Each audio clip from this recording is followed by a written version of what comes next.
Good morning students. Students, last video में आपने देखा हमने लेसन साइंस का 1 स्टार्ट करा था क्रॉप प्रोडक्शन। इसमें आपको बताया था कौन कौन सी मेन क्रॉप्स होती हैं हमारे देश में, रबी क्रॉप्स, खरीफ क्रॉप्स के बारे में बताया और एग्रीकल्चर प्रैक्टिस के बारे में बताया कि वो कौन कौन से स्टेप्स इसमें इन्वॉल्व होते हैं जब हम किसी क्रॉप को प्रोडक्ट करते हैं लार्ज स्केल। आज हम जो टॉपिक लेके चल रहे हैं स्टूडेंट्स, फर्स्ट टॉपिक है हमारा मिक्स्ड कल्टीवेशन क्या होता है। The cultivation of 2 different crops in the same field is called mixed cultivation. एक ही फील्ड पर अगर हम 2 अलग अलग क्रॉप्स को कल्टीवेट करें, फील्ड एक ही है, एक मेन क्रॉप्स हो गई, एक दूसरी क्रॉप्स हो गई, उसको हम एक साथ लगाएं तो इस टाइप की जो फार्मिंग होती है उसको मिक्स्ड फार्मिंग या मिक्स कल्टीवेशन कहते हैं। ठीक है। अगला जो टॉपिक है स्टूडेंट्स वो हमारा है क्रॉप रोटेशन। बड़ा इंपॉर्टेंट टॉपिक है, उसको ध्यान से समझने की आपको जरूरत है स्टूडेंट। क्रॉप रोटेशन क्या होता है? Cultivation of 2 crops with different needs grown one after the other is the same field is called crop rotation. एक ही फील्ड पर 2 अलग अलग क्रॉप को हम कल्टीवेट करें, एक क्रॉप को हार्वेस्ट करने के बाद दूसरी क्रॉप को हम ग्रो करें, तो सच प्रोसेस को हम क्रॉप रोटेशन कहते हैं। अब बात यह आती है स्टूडेंट्स की इस क्रॉप रोटेशन की नीड क्या है, तो इसको हम एक एग्जांपल के थ्रू समझते हैं स्टूडेंट्स। फार्मर अपनी फील्ड में व्हीट और पैडी लाइक क्रॉप को ग्रो करता है। बार बार यही क्रॉप ग्रो करने से क्या होगा, उस सॉइल की फर्टिलिटी जो है वो क्या हो जाएगी, कम हो जाएगी। ऐसा क्यों होता है? ऐसा इसलिए होता है स्टूडेंट्स कि सच टाइप ऑफ क्रॉप्स जो होती हैं, ऐसे जो प्लांट होते हैं, वो सॉइल के अंदर की जो नाइट्रोजन होती है, एटमॉस्फेरिक नाइट्रोजन होती है, उसको एक्सेस मात्रा में क्या करते हैं, एब्जॉर्ब कर लेते हैं। कुछ टाइम बाद ऐसा करते रहने से उसकी फर्टिलिटी जो है सॉइल की वो कम हो जाती है। अगर हम उसके बाद कोई दूसरी क्रॉप्स लगाते हैं तो वो उतना बेटर प्रोडक्शन नहीं देगी जैसा कि हम चाहते हैं। इसके लिए किसान क्या करते हैं स्टूडेंट्स, लिग्नेट्स प्लांट्स जैसे कि आपका हो गया सोयाबीन्स हो गया, ग्रीन बीन्स हो गया, इस टाइप की क्रॉप्स को लगाते हैं। इनको लगाने से क्या होता है, सच टाइप ऑफ क्रॉप में के जो रूट्स होती हैं उसमें एक नूडल्स होता है जिसमें एक बैक्टीरिया पाया जाता है जिसको बोलते हैं हम राइजोबियम बैक्टीरिया। ये बैक्टीरिया जो होता है सॉइल के अंदर जो एटमॉस्फेरिक नाइट्रोजन होती है उसको नाइट्रोजनिक कंपाउंड में कन्वर्ट कर देता है। ऐसा करने से क्या होता है स्टूडेंट्स, नाइट्रोजन का जो लेवल है वो सॉइल के अंदर मेंटेन रहता है।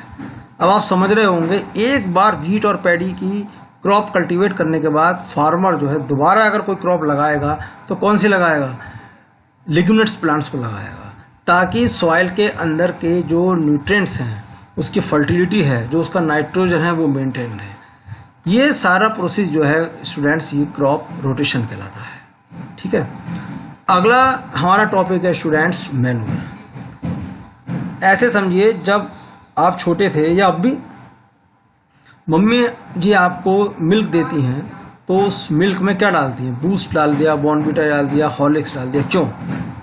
ताकि उस मिल्क के अंदर की जो न्यूट्रिएंट्स हैं, उसकी पावर है, उसकी ताकत है मिल्क की और बढ़ जाए।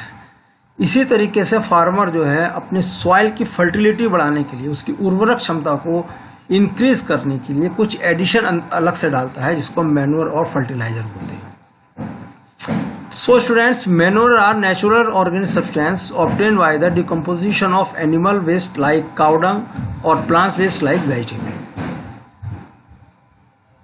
ये एक ऑर्गेनिक सब्सटेंस है जो वेस्ट मटेरियल जैसे कि आपके प्लांट वेस्ट हो गया, वेजिटेबल हो गया, एनिमल वेस्ट हो गया, काउ डंग हो गया, इनको डिकम्पोज करके बनाया जाता है।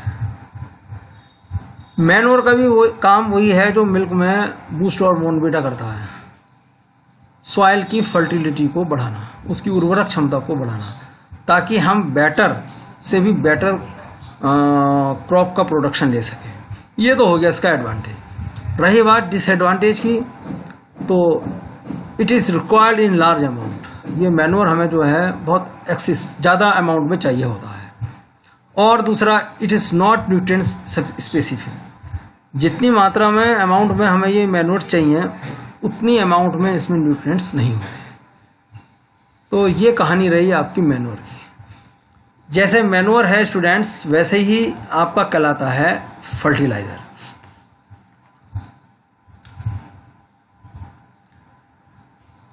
जो काम मैन्योर करता है स्टूडेंट्स, वही काम फर्टिलाइजर करता है। Fertiliser are chemical substance that are rich in a particular nutrient. They are added to increase the fertility of the soil, thereby increasing crop yield. The different types of fertilizer are given below. आपने देखा students, fertiliser जो होते हैं ये chemical substance होते हैं।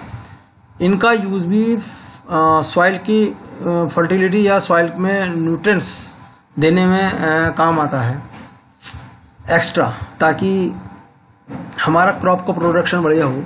यहाँ नीचे कुछ आपको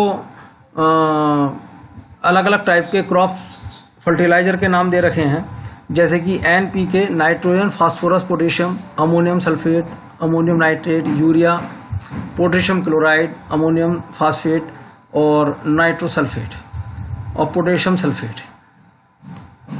ये कुछ ऐसे फर्टिलाइज़र हैं जो फार्मर यूज़ करते हैं अपनी फील्ड में सॉइल में न्यूट्रिएंट्स की क्वांटिटी को बढ़ाने के लिए।